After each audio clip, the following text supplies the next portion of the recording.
Morning. Today is January 9. Anong oras to ba? 2:30. So, maaga kami alis ngayon dahil lalabas na si Andres. Maaga kami pinapa-admit kasi magpapa-approve pa ng HMO tsaka kailangan daw maaga pag HMO yung gagamitin. So, alis kami na maaga. Papapuntahin ko na lang si mama dito kasi tulog pa si Elias. Para antayin na lang siya magising din. Pagkagising niya, dadalhin na lang siya dun sa bahay. Kita-its na lang dun mamaya sa ospital.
Asa ko lang to sa PhilHealth.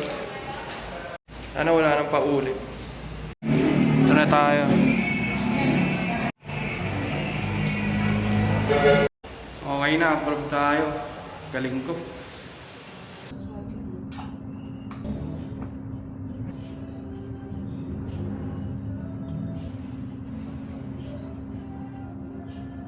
Ngayon lang ako nakapag-video ng maayos kasi wala na kaming kasama dito sa ward. Yan. Dapat kasi sa private kami, kaya lang wala daw available na private room ngayon. Kasi yung HMO namin, or ni Angenit, sakop yung private room, kaya lang wala daw available. So, dito na lang kami sa ward. Buti na lang umuwi na rin yung dalawa agad. So, medyo maluwag na kami. Kaya hindi ako mapag-video ng maayos kahapon pa eh. These are day 2 na pala dito and andito na si Andres. Natutulog siya. Pinipilit kasi siya ipa-breastfeed eh. Wala ngang gatas si Angenit. So, nahihirapan kami. Pero sana makauwi na kami bukas para mapainom namin siya ng gatas ng maayos. Saka para maliguan din namin ng maayos. Kasi, ang hirap dito eh. Ang late lang ng CR. Saka wala kami masyadong gamit. Late lang ng planggana. Gusto ko sana paliguan na nung totoong pampaligo ng bata eh. Pero sana makauwi na kami bukas. Para makapag-ayos na din kami, maka-setup. Dito rin yung room namin nun kay Elias eh. Alam ko may vlog ako nun, kaya lang nawala. 1 linggo kami nun dito kasi nagkasakit pa si Angenit. Pero ngayon, okay naman na. Tapos, si Elias nun tumae pa sa loob nun siya ni Angenit. Kaya nagtagal kami lalo kasi in-antibiotic pa siya. Pag-stay pa siya dun sa NICU. Di namin siya kasama dito sa room. Pero ngayon si Andres, dahil okay naman yung pagkalabas niya, Hindi na siya in-stay ng matagal sa Nikot. Sinama na agad siya dito sa amin sa room. So yun, mas naging maayos yung pagka-deliver dito kay Andres.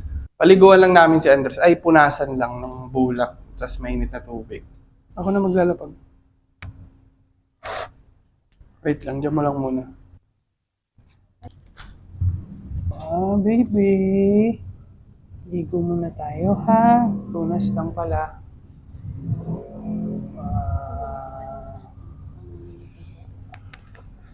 Barang ka na ni Papa ha. Ka magalit. Ang ganda naman ng katawan nito. Para naman kung si Captain America. Kamukha mo naman si Captain America. Wait lang. Ay, wag iiyak, wag iiyak. Yeah. Yan natin kung may ihi. Ay, wala pa. Sayang. Kupo na sa tayo. Punas lang tayo ha. Mainit naman yan anak. Ano po, opo. Punas lang po. Dahil yung pula-pula love, no? Normal ba yan? May ganyan ba si Elias nun? Hindi, yung pogi naman yan. Yung pogi naman yan. Para naman yun si Alden. Ayan na po, ayan na po. Ay!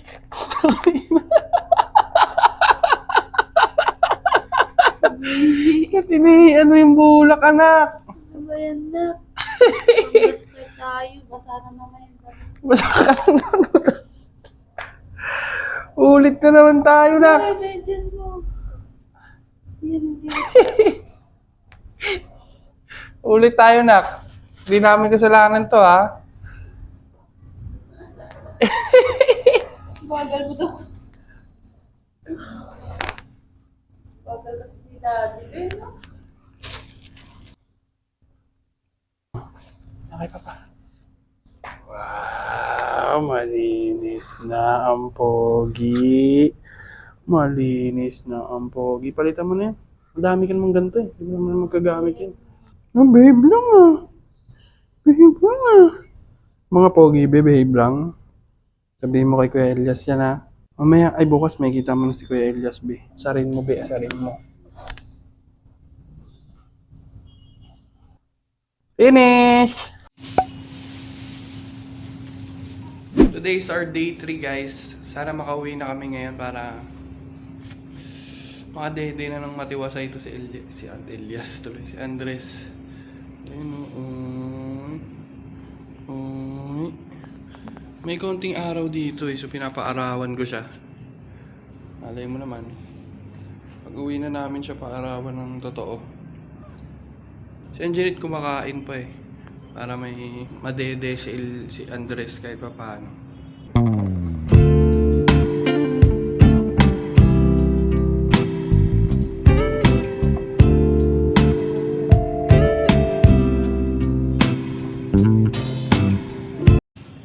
Tulog na naman si Bossing.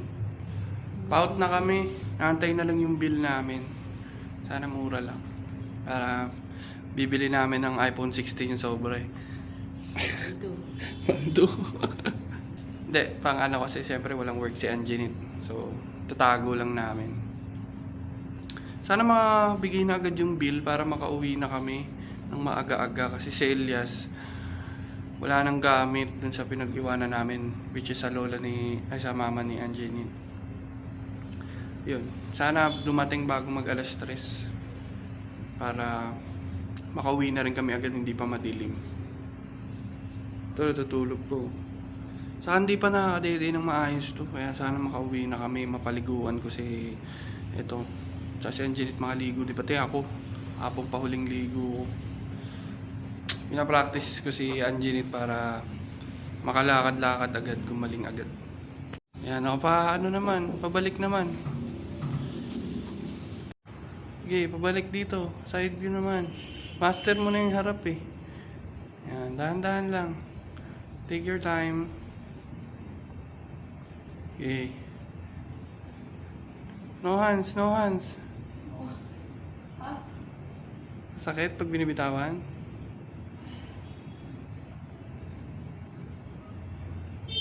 Yan, Sige, no hands. Dahan-dahan lang. Huwag ka magmadali kasi.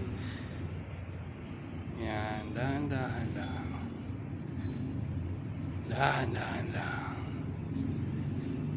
Dahan-dahan lang. Last one. Oh, piya. Pwede na.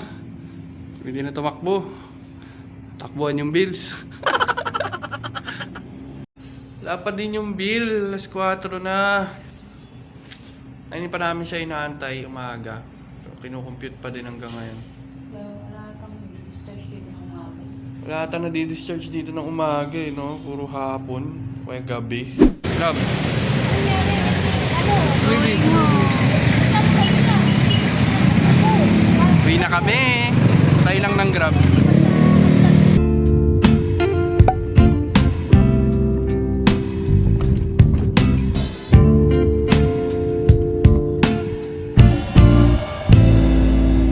Pauwi na kami.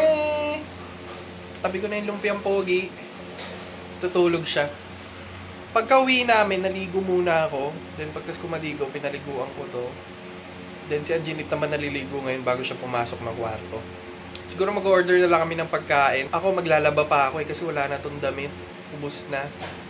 So pagkas kumain, tas okay na si Anginit, maglalaba na ako, sila muna magkatabi. Pagkatapos ko, ako na ulit tatabi dito kasi si Anginit, ay si Elias, di siya natutulog nang di katabi si Anginit eh. Mahirap naman pag magkatabi to sila ni Elias. So, dapat ako talaga katabi. Dito ko na muna tatapusin yung vlog. Mag-vlog na lang ako ulit kapag naka-recover na ako kasi ilang araw na ako nagtulog. Hype na yan. Nakaupo lang ako dun sa ospital kasi wala namang extra higaan. Yun lang. Congratulations, self. And congratulations din, Anginit, my wife. Napakahusay mo. Thank you sa paglabas ng another pogi sa mundo. And yun lang. Bye-bye.